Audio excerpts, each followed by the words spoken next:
All right, welcome back. Episode 2 here, Mile High Discussions here on a beautiful Thursday in Colorado where it was sunny at one point, raining at another, and snowing at another.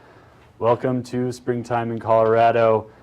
Again, with 4 more amazing students from all over Denver. Let's go ahead and send it over to them with some introductions. Jaco, let's start with you, man. What's up? I'm Jaco, and I have a profound love for literature. Wow. Hi, I'm James, and I'm not supposed to look into the camera, which I'm now going to do just to annoy Griffin. Hello, my name is Giselle, and an interesting fact about me is that I am fluent in 3 languages. Trilingual. I'm Julius, and I make manga, which is Japanese comic books. Oh, cool. It's pretty sweet, man. Very cool, very interesting people. I feel like I know them already, but just to get to know them a little bit more, we're going to jump into a segment called Out of Left Field. Let's kind of get to know their personality a little bit more. So, fashion,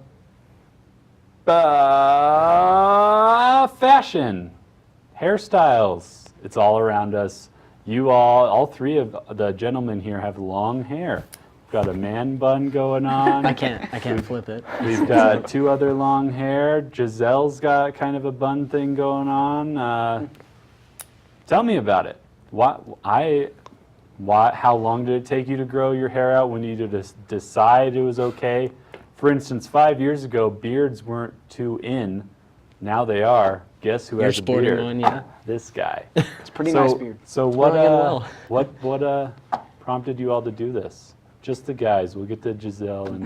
Well, for me personally, it was that I always, like, as a little kid, I always thought I looked like horrifying with short hair, because like even in middle or elementary school, I was already growing out my hair to like down to my shoulders because I don't know, it always felt natural, and I always like the hippies and the way they all kept it out and unkempt, and I always thought it was cool. And like there were a couple times where I'd do something wrong in school and my parents would make me get it cut, and I would just cry in the barbershop, just like, oh no, just no, I don't want it. You just come home and hear the razor click on, and it's like, you messed up today, buddy.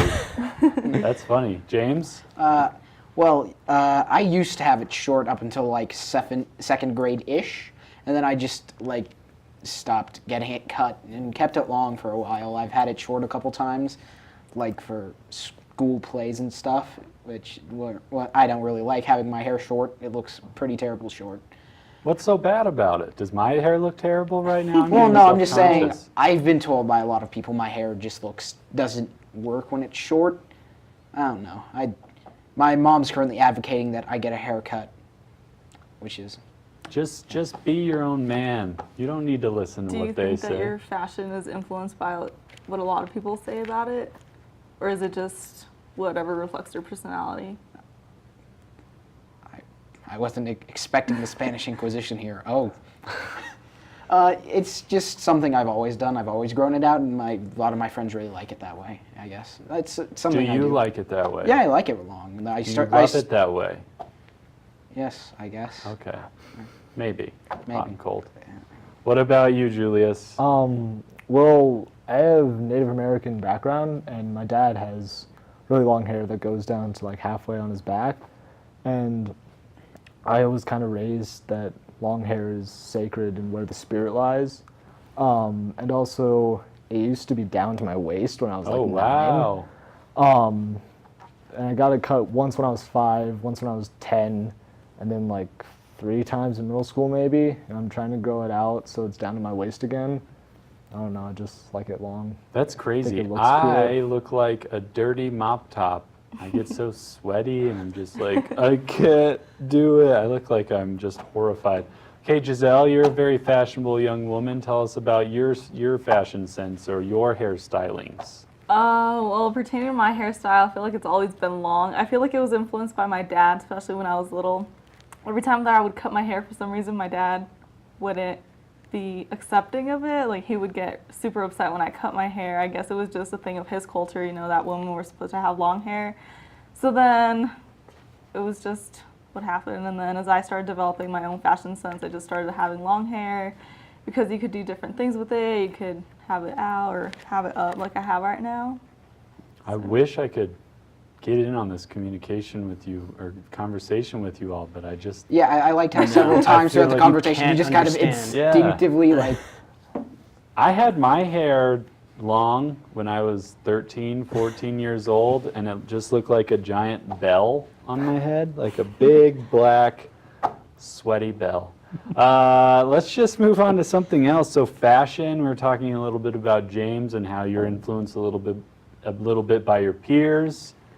That looks good. That looks terrible. Grow your hair back out. What people influence your fashion senses? Oh man, for me it was like on the other end. It was me trying to like rebel against that because I don't know, in elementary school every dude had like short hair. So it almost felt like I was rebelling against that masculinity, which is kind of similar to what I did in high school when I would like wear dresses and just going to school, just sporting my mother's dresses, which would have been fine had they not belonged to one of my parents. Yeah. So your parents were more upset about it. Well, I was going to wear that dress today, Jaco. yeah, my mother wasn't too happy about it. I think she would have been fine. But they're fine with you doing that and just expressing yourself, being yourself. Yeah, as long as it's not in her clothing. So you're going to spend your own darn money on dresses next time. Okay, anybody else? You were influenced a little bit by your father with your hair. What about with your fashion sense? With my fashion sense, I feel like I'm very separate from my family and whatever they think of it. Honestly, I just like to develop my own fashion sense, and I don't like to go by a lot of the trends that are going on, so I just develop my own fashion Wanna be a sense. and I like it. trendsetter. Yeah, exactly. Very cool. Julius? I don't think I really get my fashion sense from any person per se, but I just wear like jeans most of the time and shirts that have like bands or anime or video games and stuff on them, because I'm a big nerd. That's I'm a big nerd that's shirts. okay. That's what you like to do. It's interesting how you can kind of gauge what type of person someone is, not judging a book by its cover, but if I see Julius 5 days out of the week and he's constantly wearing anime shirts or something like that, I'm going to guess he likes anime. Yeah. And that's probably a thing. James, tell us more about your fashion sense. it's pretty similar to his, really. Jeans, some shirt referencing something, and usually like a jacket or something over it, something thin, really. Right on. Do you ever see something, for instance, like on social media or online or something like that, where it's like, oh, that's really cool, I must have that, like shoes or anything, or do you just kind of block that out and do with what you will? Anyone? I kind of do that, but like it's mostly for cosplay, because Okay. I like to. I don't do it often because I don't really have money, but I like to cosplay as characters from anime and video games and stuff. And if Cool. I see like a jacket or someone or an actual full-on cosplay, I'm like, that's really cool. I want that because I want to cosplay that character. Right? Would you ever cosplay me? I mean, if I could grow the awesome beard, I would. We're going to go out on that huge compliment and just kick it to commercial. Be right back with the discussion.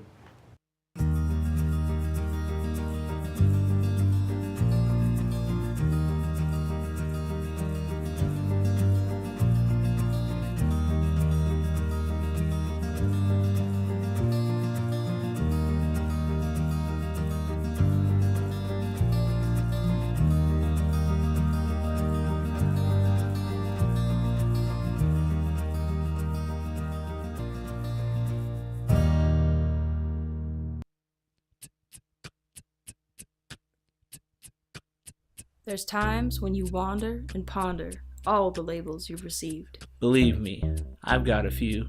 Never mind from when why, or how. Cause now, everything's different. I found the perfect place. A space where the labels fade and I'm accepted and supported. Check what the news reported. Emily Griffith helps all who wish to learn. Turn towards your future while you finish the basics on your time. Prime opportunity in this mature environment. The only requirement is motivation and thirst for success. Invest in your passions. There's no limit to how far you'll go. And know that you'll have something in common with everyone here. We all chose empowerment over standing still in fear. All right, welcome back. Just got out of left field, and we are headed right into the discussion. Like a freight train, we're going to start it off with groups and cliques. You know what they are: jocks, geeks, nerds, on and on and on and on and on. What do you all classify yourself as? Or what do you think other people classify you as? Julius, you're talking a little bit about your big old nerd. Is that you feeling that way, or is that kind of society telling you that you are? Yeah, I guess I am a nerd since I'm into like anime and video games and whatnot. But also, I would guess that most people probably think of me as that weird, quiet kid that's always listening to music and doesn't talk much. Okay, fair. Giselle? I wouldn't consider myself too much of a nerd. I feel like I would classify myself as that person who has like their nerd inside of themselves, but however doesn't portray it within their clothing or how we put stereotypes on nerds these days. So what are you? What do you? If you're at school, what do you think people see you as? I would say involved. Okay, you're in the involved clique. Yes. James, which clique do you fall into? Definitely, I'm in that nerd category. I hang out with nerds all the time. I hang out with my friends at lunch playing Magic the Gathering, and then Friday afternoons they come over to my house. We play Dungeons and Dragons. That's not an exaggeration.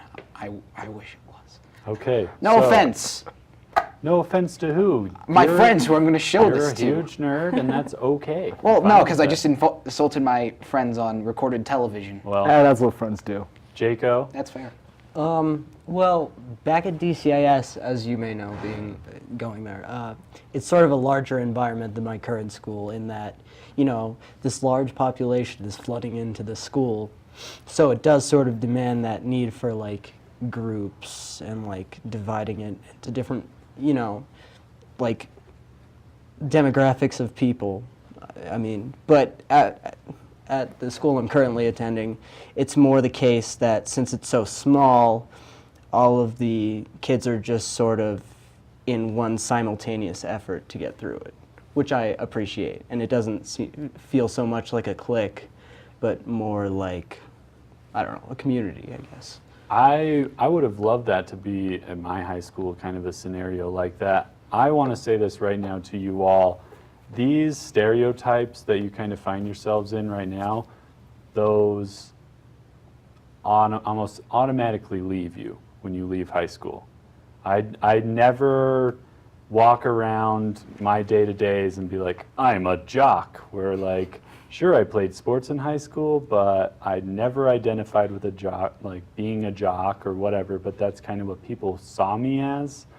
So I think Julius kind of brought up the point, like, I guess I'm a nerd, but in reality, I'm just a person listening to music who likes to say to themselves. So we're all just human beings, and it's easy to stereotype people, but at the same time, you're going to find a lot more in common with people in those other cliques than you would. So I would recommend that you reach out to those sort of people, and because after high school, nobody's going to ask you what clique you're in, or nobody's going to identify you as that, because that's just not how the real world works. So that's refreshing, I bet, but I don't know. We're getting off topic, so let's just move it along. Professionalism. What is professionalism to you? What does professionalism look like to you? What are some things? Giselle? I would say professionalism is having the proper communication attitude in a professional setting, meaning you are in the business world or people whom you have or owe respect to. Can we bring professionalism into what we're doing now? Jaco, can you bring professionalism to school or a project you're working on or outside of the classroom? Well, yes, I suppose you can bring it for your individual benefit, but you can't necessarily expect your peers to be more professional based on your professionalism. Actually, it can be quite the opposite sometimes, in which one person is isolated for their concentration and focus into work, and they're sort of made to be like, I don't know, like the other students will sort of participate in the activity even less due to that person's effort. If that Okay, makes so sense. so it's almost like that person then is one-upping everyone, so then they're kind of ostracizing themselves because not everybody else wants to play to that level. Exactly. James? I don't really know about professionalism. I just tend to take, I don't know, actually. I don't really have a response to this. That's okay. Julius, you want to jump in here, man? I guess professionalism would be just like being a master at your craft. I don't know. Okay, that's a good perspective to have. Do you, for instance, if you see somebody in a suit and tie or a pantsuit or something like that, is it like they're professional? They are exuding professionalism, or is it more of that's just an old person in a suit? I don't see that as necessarily professionalism, just a person wearing a suit. Okay. Does anybody want to expand on that? Well, I kind of think maybe professionalism kind of shows more through your actions rather than you're wearing a suit and tie, rather. It's Yeah. like how you present yourself to people in the where you work, the way you work. Right. Then you're wearing a suit. You're a professional now. Right, that's a good point. If you're wearing a suit and you're always late, that's not being a professional. If you're wearing a suit and you can't send an email on time, that's not being professional. So I think that you can look more towards what's not professional, but trying to build up a sense of what professionalism really is or can be. Let's just keep moving right along. So you, Julius, you are kind of passionate about cosplay. You're talking about, James, you're passionate about nerdy things like playing Dungeons and Dragons and things like that.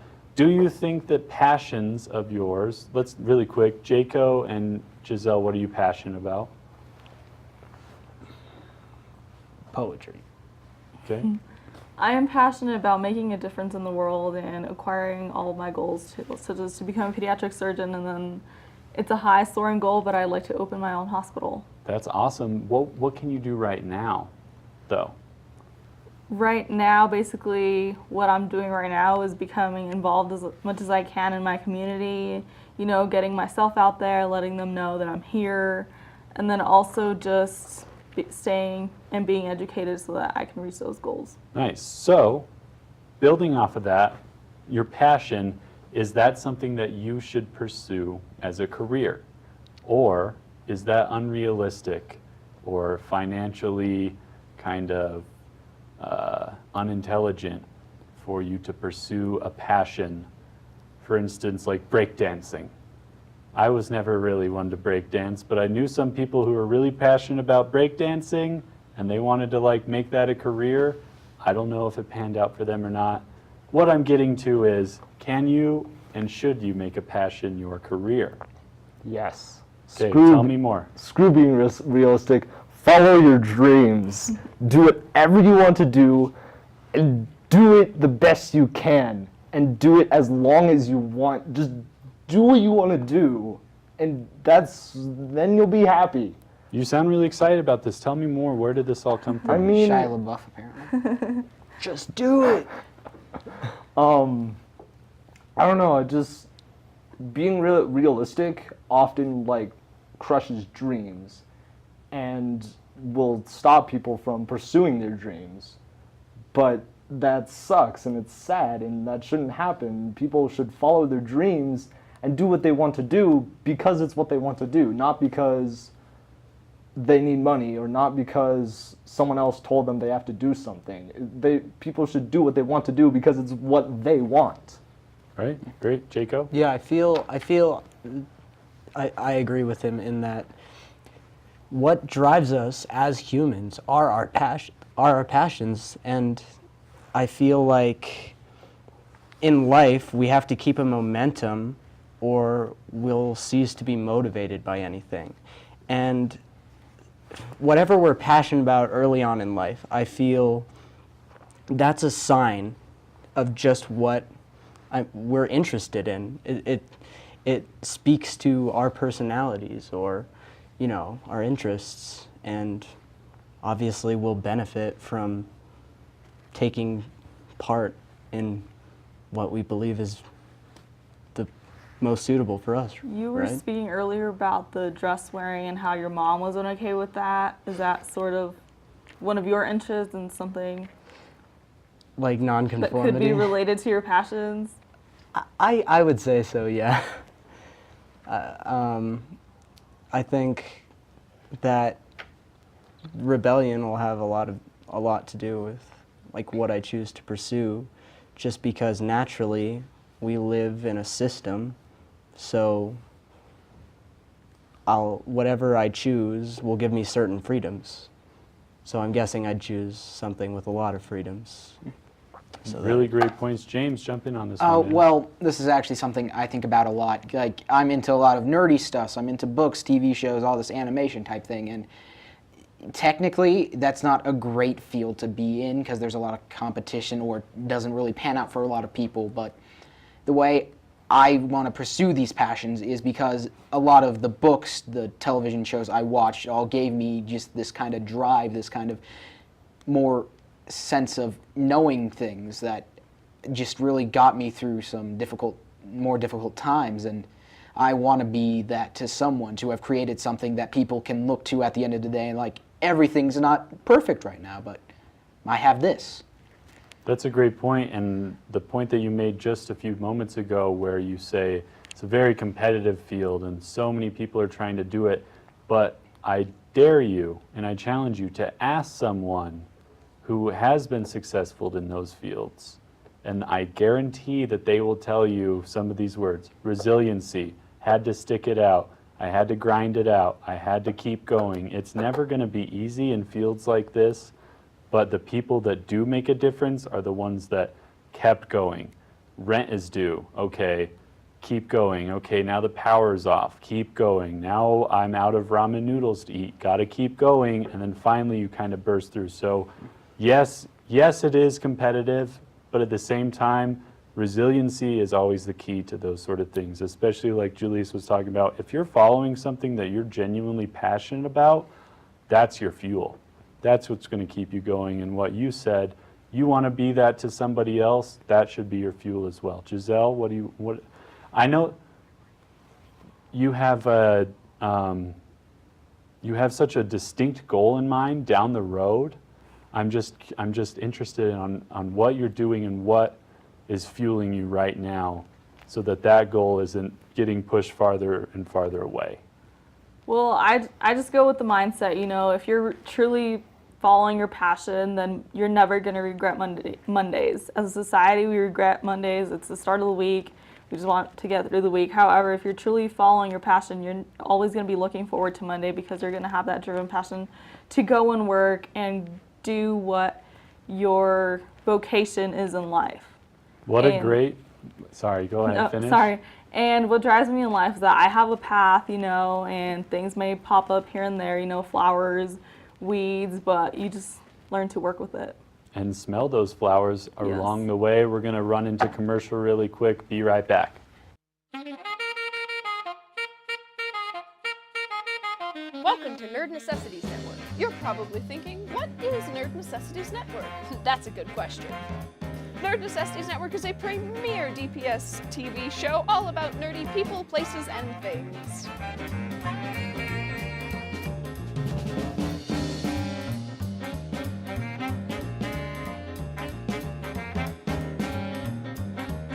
Check us out on Facebook and YouTube and all the social networks. That's a wrap!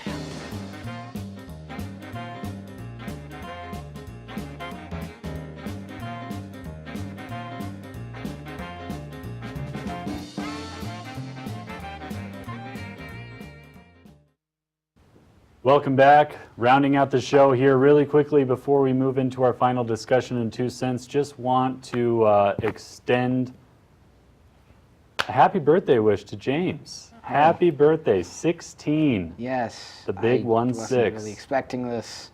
Did you ever feel like you'd get this old? Yes. Just kind Good. Do you feel any differently than you did yesterday? of. Not really. Not Well- really, actually. I just kind of went into it. Good. That's how birthdays work. So happy birthday, James. So glad you could be here, and this is my gift to you. So the final discussion, we got a lot into it pretty deep with passions. Does anybody want to round that out for us on passions? Following your passion. Just that I think the people that we generally magnetize toward, or like maybe the people that like you might watch, like with manga, like creators of those mangas, those are the kinds of people you're going to aspire to, like be. And I think that speaks a lot to pursuing your dreams or your passions or whatever, because those are the people that you respect so much. Right. So obviously it would make sense to want to be that person. Be who you would want to be for yourself is always a good thing to say. We're going to jump right into 2 cents. We're rolling a little short on time, so make it succinct. We're going to start with Jaco. I don't know if this is technically a current issue, but the thing I decided to find an issue like that irks me is Donald Trump. And it's not like whatever his like opinions or anything. It's that it's that we put so much coverage on him. Like in social media, we cover his presidential candidacy so much, and I find that interesting when we could be putting so much, like we could be covering so many other things. And I understand, I'm not trying to bias anyone's political opinions or, you know, say it's not right to vote for Trump. And I realize he's going to vote for president, or, you know, try to Be nominated for president. be nominated for president no matter what we do. But I think what we can do is get out there and like vote. I mean, Right. I can't personally, but he's been running for candidate since what, like 2000, and we're still giving him this attention when I think what we should really be doing, since he is, I mean, a tyrant obviously and a corporate shark, I think we should just try to do our best we can to just live. Not talk about him anymore. Yeah. All right, that's where I'm going to end you. James, really quick, we're running out of time. Really, I was just going to talk about a lot in today's media, especially around YouTube and stuff. A lot of like issues with free use and stuff have been really just kind of trampled on. Like, I can't really go into specifics because it would take too long, but That's okay. I think fair use has been just kind of overlooked recently, and we should look more into like how that works and the way it's handled. Great. Giselle? I just wanted to share this with the show. I heard this the other day, a statement that said that leadership was a sport. And although we don't receive a trophy like the physical athletes use, when you portray leadership and practice leadership, you do gain that intelligence and followers that the physical athletes can't normally get. Excellent. All right, just going to say goodbye really quick. Thanks for watching. But before we go, play us out, Julius, with your 2 cents. I was just gonna say that labels are too big of a deal, and I hate labels because society identifies us with labels, even though our labels like skin color, gender, etc., aren't who we actually are. They're just our physical makeup, which isn't our personality. It's Great. just what we look like. All right, very nice. Don't put a label on it. We'll be back next week, same time, same place. Probably not the same students, hopefully the same host. Thanks for watching.